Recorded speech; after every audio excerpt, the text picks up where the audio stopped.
Benjamin Jowett. Section 2. Pausanias came to a pause. This is the balanced way in which I have been taught by the wise to speak.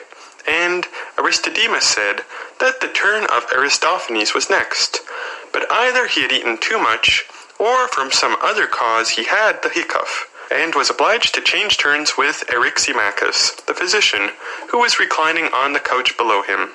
Eryximachus, he said, you ought either to stop my hiccough, or to speak in my turn, until I have left off. I will do both, said Eryximachus. I will speak in your turn, and do you speak in mine. And while I am speaking, let me recommend you to hold your breath, and if after you have done so for some time the hiccough is no better, then gargle with a little water, and if it still continues, tickle your nose with something and sneeze. And if you sneeze once or twice, even the most violent hiccough is sure to go. I will do as you prescribe, said Aristophanes. And now, get on. Eryximachus spoke as follows. Seeing that Pausanias made a fair beginning, and but a lame ending, I must endeavour to supply his deficiency. I think that he has rightly distinguished two kinds of love, but my art further informs me that the double love is not merely an affection of the soul of man towards the fair, or towards anything, but is to be found in the bodies of all animals, and in productions of the earth, and I may say in all that is. Such is the conclusion which I seem to have gathered from my own arts of medicine, whence I learn how great and wonderful and universal is the deity of love, whose empire extends over all things, divine as well as human. And for medicine I will begin that I may do honour to my art.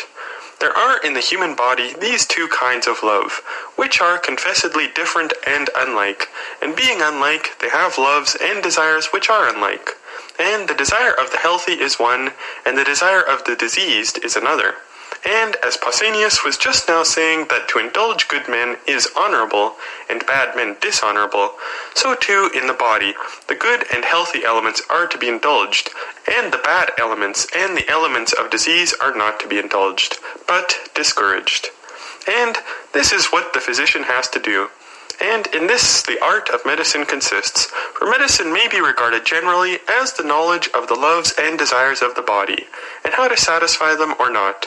And the best physician is he who is able to separate fair love from foul, or to convert one into the other. And he who knows how to eradicate, and how to implant love, whichever is required, and can reconcile the most hostile elements in the constitution, and make them loving friends, is a skillful practitioner. Now, the most hostile are the most opposite, such as hot and cold, bitter and sweet, moist and dry, and the like. And my ancestor, Asclepius, knowing how to implant friendship and accord in these elements, was the creator of our art, as our friends and poets here tell us, and I believe them, and not only medicine in every branch, but the arts of gymnastic and husbandry are under his dominion. Anyone who pays the least attention to the subject will also perceive that in music there is the same reconciliation of opposites. And I suppose that this must have been the meaning of Heraclitus, although his words are not accurate, for he says that the one is united by disunion, like the harmony of the bow and the lyre. Now, there is an absurdity saying that harmony is discord, or is composed of elements which are still in a state of discord. But what he probably meant was that harmony is composed of different notes of higher and lower pitch, which disagreed once, but are now reconciled by the art of music. For if the higher and lower notes still disagreed, there could be no harmony. Clearly not, for harmony is a symphony, and symphony is an agreement. But an agreement of disagreements, while they disagree, there cannot be. You cannot harmonize that which disagrees.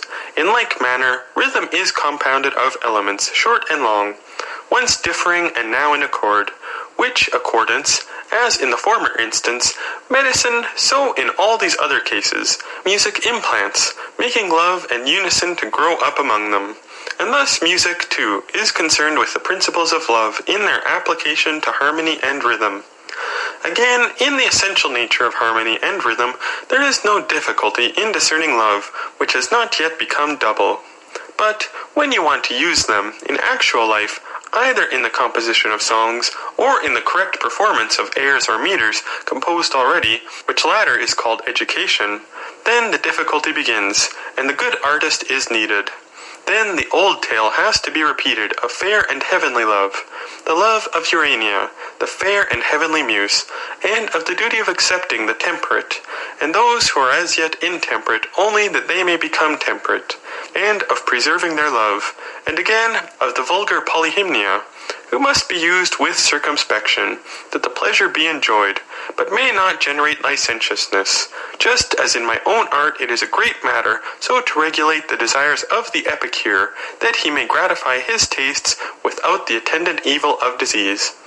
Whence I infer that in music, in medicine, in all other things, human as well as divine, both loves ought to be noted as far as may be, for they are both present. The course of the seasons is also full of both these principles, and when, as I was saying, the elements of hot and cold, moist and dry, attain the harmonious love of one another and blend in temperance and harmony, they bring to men, animals, and plants health and plenty, and do them no harm.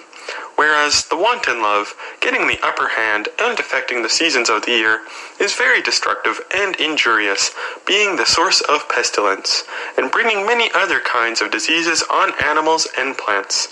For hoarfrost, and hail, and blight spring from the excesses and disorders of these elements of love, which, to know in relation to the revolutions of the heavenly bodies and the seasons of the year, is termed astronomy.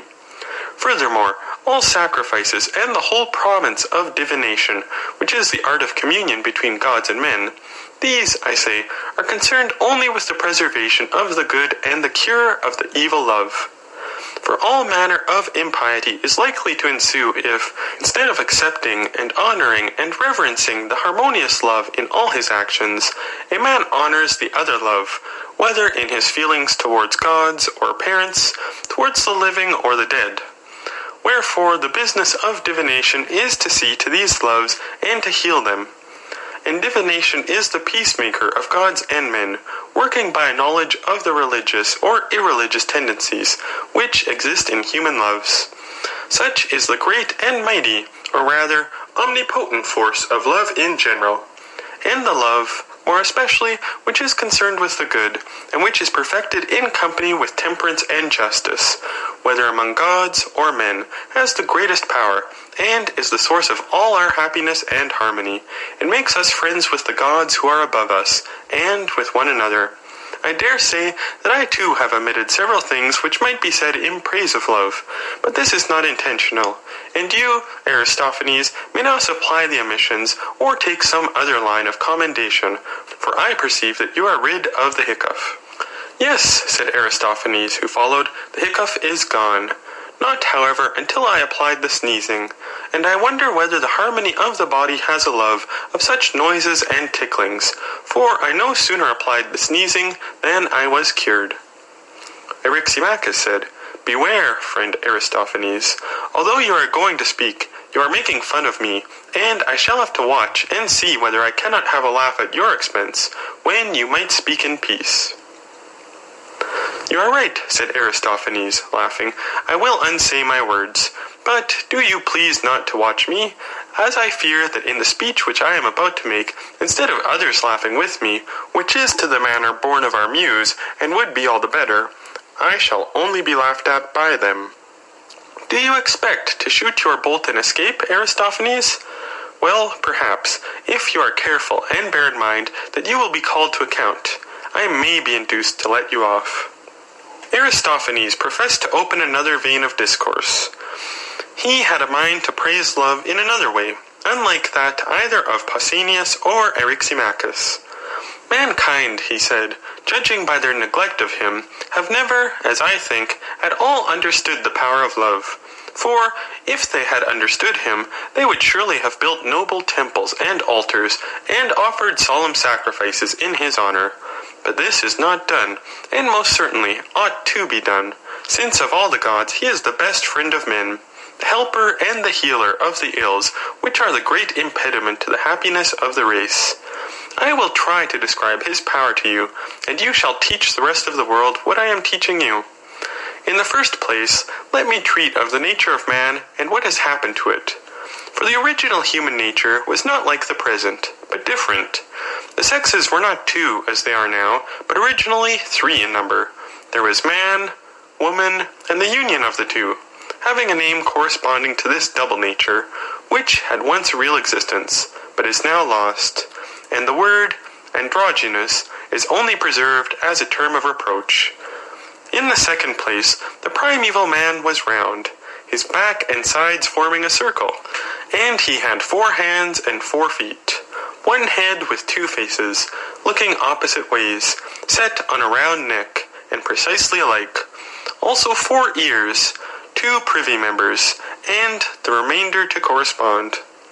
He could walk upright as men now do, backwards or forwards as he pleased, and he could also roll over and over at a great pace, turning on his 4 hands and 4 feet, 8 in all.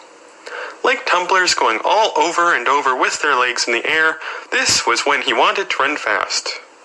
Now the sexes were 3, and such as I have described them, because the sun, moon, and earth are 3, and the man was originally the child of the sun, the woman of the earth, and the man-woman of the moon, which is made up of sun and earth, and they were all round and moved round and round like their parents. Terrible was their might and strength, and the thoughts of their hearts were great, and they made an attack upon the gods. Of them is told the tale of Otis and Ephialtes, who, as Homer says, dared to scale heaven, and would have laid hands upon the gods. Doubt reigned in the celestial councils. Should they kill them and annihilate the race with thunderbolts, as they had done the giants? Then there would be an end of the sacrifices and worship which men offered to them.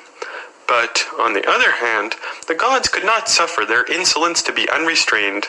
At last, after a good deal of reflection, Zeus discovered a way. He said, "Methinks I have a plan which will humble their pride and improve their manners. Men shall continue to exist, but I will cut them in 2, and then they will be diminished in strength and increased in numbers. This will have the advantage of making them more profitable to us. They shall walk upright on 2 legs, and if they continue insolent and will not be quiet, I will split them again, and they shall hop about on a single leg." He spoke and cut men in 2, like a sorb apple which is halved for pickling, or as you might divide an egg with a hair. And as he cut them one after another, he bade Apollo give the face and the half of the neck a turn, in order that the man might contemplate the section of himself. He would thus learn a lesson of humility. Apollo was also bidden to heal their wounds and compose their forms. So he gave a turn to the face, and pulled the skin from the sides, all over that which in our language is called the belly, like the purses which draw in. And he made one mouth at the center, which he fastened in a knot, bracket, the same which is called the navel, close bracket. He also molded the breast, and took out most of the wrinkles, much as a shoemaker might smooth leather upon a last. He left a few, however, in the region of the belly and navel, as a memorial of the primeval state. After the division of the 2 parts of man, each desiring his other half, came together, and throwing their arms about one another, entwined in mutual embraces, longing to grow into one. They were on the point of dying from hunger and self-neglect, because they did not like to do anything apart, and when one of the halves died and the other survived, the survivor sought another mate, man or woman as we call them, being the sections of entire men or women, and clung to that. They were being destroyed, when Zeus, in pity of them, invented a new plan. He turned the parts of generation round to the front, for this had not always been their position, and they sowed the seed no longer as hitherto like grasshoppers in the ground, but in one another. And after the transposition, the male generated in the female, in order that by the mutual embraces of man and woman they might breed, and the race might continue. Or, if man came to man, they might be satisfied, and rest and go their way to the business of life. So ancient is the desire of one another which is implanted in us, reuniting our original nature, making one of 2, and healing the state of man. Each of us, when separated, having one side only, like a flat fish, is but the indenture of a man, and he is always looking for his other half. Men who are a section of that double nature which was once called androgynous are lovers of women. Adulterers are generally of this breed, and also adulterous women who lust after men. The women who are a section of the woman do not care for men, but have female attachments. The female companions are of this sort, but they who are a section of the male follow the male, and while they are young, being slices of the original man, they hang about men and embrace them, and they are themselves the best of boys and youths, because they have the most manly nature. Some indeed assert that they are shameless, but this is not true, for they do not act thus from any want of shame, but because they are valiant and manly, and have a manly countenance, and they embrace that which is like them. And these, when they grow up, become our statesmen, and these only, which is a great proof of the truth of what I am saying. When they reach manhood, they are lovers of youth, and are not naturally inclined to marry or beget children. If, at all, they do so only in obedience to the law, but they are satisfied if they may be allowed to live with one another unwedded, and such a nature is prone to love, and ready to return love, always embracing that which is akin to him. And when one of them meets with his other half, the actual half of himself, whether he be a lover of youth or a lover of another sort, the pair are lost in an amazement of love and friendship and intimacy, and one will not be out of the other's sight, as I may say, even for a moment. These are the people who pass their whole lives together, yet they could not explain what they desire of one another. For the intense yearning which each of them has towards the other does not appear to be the desire of lovers' intercourse, but of something else which the soul of either evidently desires and cannot tell, and of which she has only a dark and doubtful presentiment. Suppose Hephaestus, with his instruments, to come to the pair who are lying side by side, and to say to them, "What do you people want of one another?" They would be unable to explain. And suppose further that, when he saw their perplexity, he said, "Do you desire to be wholly one, always day and night to be in one another's company? For, if this is what you desire, I am ready to melt you into one, and let you grow together, so that being two you shall become one. And while you live a common life as if you were a single man, and after your death in the world below, still be one departed soul, instead of two. I ask whether this is what you lovingly desire, and whether you are satisfied to attain this." There is not a man of them who, when he heard the proposal, would deny or would not acknowledge that this meeting and melting into one another, this becoming one instead of two, was the very expression of his ancient need. And the reason is that human nature was originally one, and we were a whole, and the desire and pursuit of the whole is called love. There was a time, I say, when we were one, but now, because of the wickedness of mankind, God has dispersed us, as the Arcadians were dispersed into villages by the Lacedaemonians. And if we are not obedient to the gods, there is a danger that we shall be split up again, and go about in basso relievo, like the profile figures having only one half a nose, which are sculpted on monuments, and that we shall be like tallies. Wherefore, let us exhort all men to piety, that we may avoid evil, and obtain the good, of which love is to us the Lord and minister. And let no one oppose him. He is the enemy of the gods who opposes him. For if we are friends of the God, and at peace with him, we shall find our own true loves, which rarely happens in this world at present. I am serious, and therefore I must beg Eryximachus not to make fun or to find any allusion in what I am saying to Pausanias and Agathon, who, as I suspect, are both of the manly nature and belong to the class which I have been describing. But my words have a wider application. They include men and women everywhere, and I believe that if our loves were perfectly accomplished, and each one returning to his primeval nature had his original true love, then our race would be happy. And if this would be best of all, the best in the next degree, and under present circumstances, must be the nearest approach to such a union, and that will be the attainment of a congenial love. Wherefore, if we would praise him who has given to us the benefit, we must praise the god Love, who is our greatest benefactor, both leading us in this life back to our own nature and giving us high hopes for the future.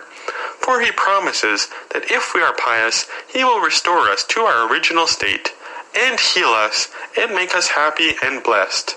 This, Eryximachus, is my discourse of love, which, although different to yours, I must beg you to leave unassailed by the shafts of your ridicule, in order that each may have his turn.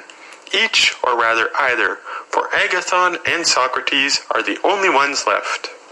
Indeed, I am not going to attack you, said Eryximachus, for I thought your speech charming, and did I not know that Agathon and Socrates are masters in the art of love, I should be really afraid that they would have nothing to say after the world of things which have been said already.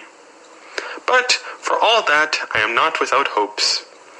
Socrates said, You played your part well, Eryximachus, but if you were as I am now, or rather as I shall be when Agathon has spoken, you would indeed be in a great strait. You want to cast a spell over me, Socrates, said Agathon, in the hope that I may be disconcerted at the expectation raised among the audience that I shall speak well. I should be strangely forgetful, Agathon, replied Socrates, of the courage and magnanimity which you showed when your own compositions were about to be exhibited, and you came upon the stage with the actors and faced the vast theatre altogether undismayed, if I thought that your nerves could be fluttered by a small party of friends. Do you think, Socrates, said Agathon, that my head is so full of the theatre as not to know how much more formidable to a man of sense a few good judges are than many fools? Nay, replied Socrates, I should be very wrong in attributing to you, Agathon, that or any other want of refinement, and I am quite aware that if you happened to meet with any whom you thought wise, you would care for their opinion much more than for that of the many. But then we, having been a part of the foolish many in the theatres, cannot be regarded as the select wise, though I know that if you chanced to be in the presence, not of one of ourselves, but of some really wise man, you would be ashamed of disgracing yourself before him, would you not? Yes, said Agathon.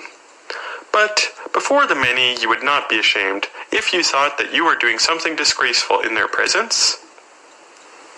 Here Phaedrus interrupted them, saying, Don't answer him, my dear Agathon, for if he can only get a partner with whom he can talk, especially a good-looking one, he will no longer care about the completion of our plan. Now, I love to hear him talk, but just at present I must not forget the encomium of love which I ought to receive from him, and from everyone. When you and he have paid your tribute to the god, then you may talk. Very good, Phaedrus, said Agathon. I see no reason why I should not proceed with my speech, as I shall have many other opportunities of conversing with Socrates. Let me say first how I ought to speak, and then speak. The previous speakers, instead of praising the god Love, or unfolding his nature, appear to have congratulated mankind on the benefits which he confers upon them. But I would rather praise the god first, and then speak of his gifts. This is always the right way of praising everything. May I say without impiety or offense that of all the blessed gods he is the most blessed because he is the fairest and best? And he is the fairest, for in the first place he is the youngest, and of his youth he is himself the witness, fleeing out of the way of age, who is swift enough, swifter truly than most of us like. Love hates him, and will not come near him, but youth and love live and move together, like to like, as the proverb says. Many things were said by Phaedrus about love in which I agreed with him, but I cannot agree that he is older than Iaptus and Cronos. Not so. I maintain him to be the youngest of the gods, and youthful ever. The ancient doings among the gods of which Hesiod and Parmenides spoke, if the tradition of them be true, were done of necessity, and not of love. Had love been in those days, there would have been no chaining or mutilation of the gods, or other violence, but peace and sweetness, as there is now in heaven, since the rule of love began. Love is young, and also tender. He ought to have a poet like Homer to describe his tenderness, as Homer says of Ate, that she is a goddess and tender. Quote, Her feet are tender, for she sets her steps, not on the ground, but on the heads of men." Close quote. Here is an excellent proof of her tenderness, that she walks not upon the hard, but upon the soft. Let us adduce a similar proof of the tenderness of love, for he walks not upon the earth, nor yet upon the skulls of men, which are not so very soft, but in the hearts and souls of both gods and men, which are of all things the softest. In them he walks and dwells, and makes his home. Not in every soul without exception, for where there is hardness, he departs. Where there is softness, there he dwells, and nestling always with his feet, and in all manner of ways, in the softest of soft places, how can he be other than the softest of all things? Of a truth he is the tenderest as well as the youngest, and also he is of flexible form, for if he were hard and without flexure, he could not unfold all things, or wind his way into and out of every soul of man undiscovered. And a proof of his flexibility and symmetry of form is his grace, which is universally admitted to be in an especial manner the attribute of love. Ungrace and love are always at war with one another. The fairness of his complexion is revealed by his habitation among the flowers, for he dwells not amid bloomless or fading beauties, whether of body or soul or aught else, but in the place of flowers and scents. There he sits and abides. Concerning the beauty of the god I have said enough, and yet there remains much more which I might say. Of his virtue I have now to speak. His greatest glory is that he can neither do nor suffer wrong to or from any god or any man. For he suffers not by force if he suffers. Force comes not near him. Neither when he acts does he act by force. For all men in all things serve him of their own free will, and where there is voluntary agreement, there, as the laws which are the lords of the city say, is justice. And not only is he just, but exceedingly temperate. For temperance is the acknowledged ruler of the pleasures and desires, and no pleasure ever masters love. He is their master, and they are his servants, and if he conquers them, he must be temperate indeed. As to courage, even the god of war is no match for him. He is the captive, and love is the lord. For love, the love of Aphrodite, masters him, as the tale runs, and the master is stronger than the servant. And if he conquers the bravest of all others, he must be himself the bravest. Of his courage and justice and temperance I have spoken, but I have yet to speak of his wisdom, and according to the measure of my ability, I must try to do my best. In the first place he is a poet, and here, like Eryximachus, I magnify my art, and he is also the source of poesy in others, which he could not be if he were not himself a poet. And at the touch of him, everyone becomes a poet, even though he had no music in him before. This also is a proof that love is a good poet, and accomplished in all the fine arts, for no one can give to another that which he has not himself, or teach that of which he has no knowledge. Who will deny that the creation of the animals is his doing? Are they not all the works of his wisdom, born and begotten of him? And as to the artists, do we not know that he only of them who love inspires has the light of fame? He whom love touches not walks in darkness. The arts of medicine and archery and divination were discovered by Apollo, under the guidance of love and desire, so that he too is a disciple of love. Also, the melody of the Muses, the metallurgy of Hephaestus, the weaving of Athene, the empire of Zeus over gods and men, are all due to love, who was the inventor of them. And so love set in order the empire of the gods, the love of beauty, as is evident, for with deformity love has no concern. In the days of old, as I began by saying, dreadful deeds were done among the gods, for they were ruled by necessity. But now, since the birth of love, and from the love of the beautiful, has sprung every good in heaven and earth.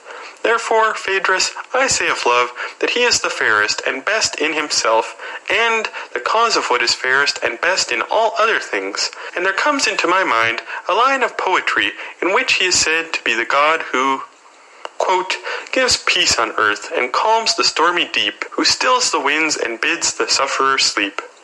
Close quote. This is he who empties men of disaffection, and fills them with affection, who makes them to meet together at banquets such as these, in sacrifices, feasts, dances. He is our Lord, who sends courtesy and sends away discourtesy, who gives kindness ever and never gives unkindness, the friend of the good, the wonder of the wise, the amazement of the gods, desired by those who have no part in him, and precious to those who have the better part in him, parent of delicacy, luxury, desire, fondness, softness, grace, regardful of the good, regardless of the evil, in every word, work, wish, fear, Saviour, pilot, comrade, helper, glory of the gods and men, leader best and brightest, in whose footsteps let every man follow, sweetly singing in his honour and joining in that sweet strain with which love charms the souls of gods and men. Such is the speech, Phaedrus, half playful, yet having a certain measure of seriousness, which, according to my ability, I dedicate to the god. When Agathon had done speaking, Aristodemus said that there was a general cheer. The young man was thought to have spoken in a manner worthy of himself, and of the god, and Socrates, looking at Eryximachus, said, "Tell me, son of Acumenus, was there not reason in my fears? And was I not a true prophet when I said that Agathon would make a wonderful oration, and that I should be in a strait?" "The part of the prophecy which concerns Agathon," replied Eryximachus, "appears to me to be true, but not the other part, that you will be in a strait." "Why, my dear friend," said Socrates, "must not I or any one be in a strait who has to speak after he has heard such a rich and varied discourse? I am especially struck with the beauty of the concluding words. Who could listen to them without amazement? When I reflected on the immeasurable inferiority of my own powers, I was ready to run away for shame, if there had been a possibility of escape. For I was reminded of Gorgias, and at the end of his speech, I fancied that Agathon was shaking at me the Gorginian or Gorgonian head of the great master of rhetoric, which was simply to turn me and my speech into stone, as Homer says, and strike me dumb. And then I perceived how foolish I had been in consenting to take my turn with you in praising love, and saying that I too was a master of the art, when I really had no conception how anything ought to be praised. For, in my simplicity, I imagined that the topics of praise should be true, and that this being presupposed, out of the true, the speaker was to choose the best and set them forth in the best manner. And I felt quite proud, thinking that I knew the nature of true praise, and should speak very well. Whereas I now see that the intention was to attribute to love every species of greatness and glory, whether really belonging to him or not, without regard to truth or falsehood. That was no matter. For the original proposal seems to have been not that each of you should really praise love, but only that you should appear to praise him, and so you attribute to love every imaginable form of praise which can be gathered anywhere. And you say that, quote, he is all this, close quote, and, quote, the cause of all that, close quote, making him appear the fairest and best of all to those who know him not. For you cannot impose on those who know him. And a noble and solemn hymn of praise have you rehearsed. But as I misunderstood the nature of the praise, when I said that I would take my turn, I must beg to be absolved from the promise which I made in ignorance, and which, bracket, as Euripides would say, close bracket, was a promise of the lips and not of the mind. Farewell then to such a strain, for I do not praise in that way. No, indeed, I cannot. But, if you like, to hear the truth about love, I am ready to speak in my own manner, though I will not make myself ridiculous by entering into any rivalry with you. Say then, Phaedrus, whether you would like to have the truth about love spoken in any words, and in any order which may happen to come into my mind at the time. Will that be agreeable to you? Aristodemus said that Phaedrus and the company bid him speak in any manner which he thought best. Then he added, let me have your permission first to ask Agathon a few more questions, in order that I may take his admissions as the premises of my discourse. I grant the permission, said Phaedrus. Put your questions. Socrates then proceeded as follows. In the magnificent oration which you just uttered, I think that you are right, my dear Agathon, in proposing to speak of the nature of love first and afterwards of his works. That is a way of beginning, which I very much approve. And, as you have spoken so eloquently of his nature, may I ask you further, whether love is the love of something or of nothing? And here I must explain myself. I do not want you to say that love is the love of a father or the love of a mother. That would be ridiculous. But to answer as you would, if I asked, is a father of something, to which you would have no difficulty in replying, of a son or daughter, and the answer would be right. Very true, said Agathon. And you would say the same of a mother? He assented. Yet let me ask you one more question in order to illustrate my meaning. Is not a brother to be regarded essentially as a brother of something? Certainly, he replied. That is, of a brother or sister? Yes, he said. And now, said Socrates, I will ask about love. Is love of something or of nothing? Of something, surely, he replied. Keep in mind what this is, and tell me what I want to know, whether love desires that of which love is. Yes, surely. And does he possess or does he not possess that which he loves and desires? Probably not, I should say. Nay, replied Socrates, I would have you consider whether necessarily is not rather the word. The inference that he who desires something is in want of something, and that he who desires nothing is in want of nothing, is, in my judgment, Agathon, absolutely and necessarily true. What do you think? I agree with you, said Agathon. Very good. Would he who is great desire to be great, or he who is strong desire to be strong? That would be inconsistent with our previous admissions. True, for he who is anything cannot want to be that which he is. Very true. And yet, added Socrates, if a man, being strong, desired to be strong, or being swift, desired to be swift, or being healthy, desired to be healthy, in that case he might have something which he already has or is. I give the example in order that we may avoid misconception. For the possessors of these qualities, Agathon, must be supposed to have their respective advantages at the time, whether they choose or not, and who can desire that which he has? Therefore, when a person says, I am well, and wish to be well, or I am rich, and wish to be rich, and I desire simply to have what I have, to him we shall reply, you, my friend, having wealth and health and strength, want to have the continuance of them, for at this moment, whether you choose or no, you have them. And when you say, I desire that which I have and nothing else, is it not your meaning that you want to have what you now have in the future? He must agree with us, must he not? He must, replied Agathon. Then, said Socrates, he desires that which he has at present may be preserved to him in the future, which is equivalent to saying that he desires something which is non-existent to him, and which as yet he has not got. Very true, he said.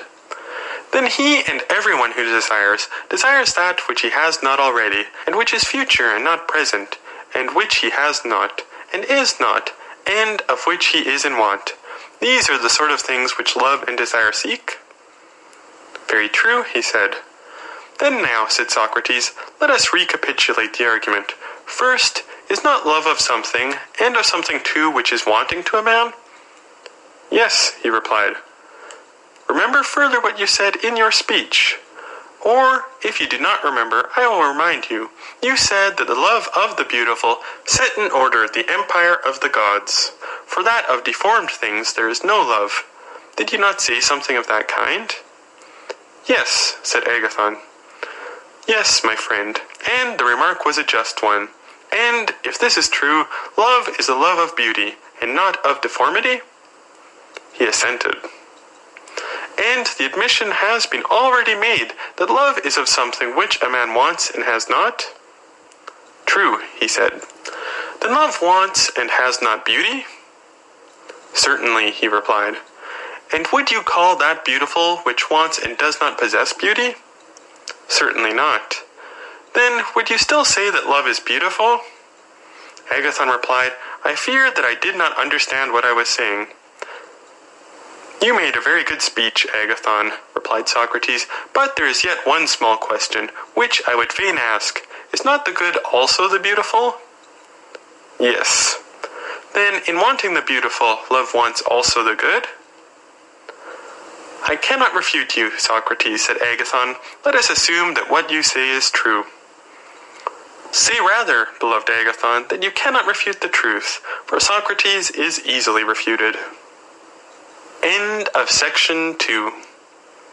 Recording by Jeffrey Edwards.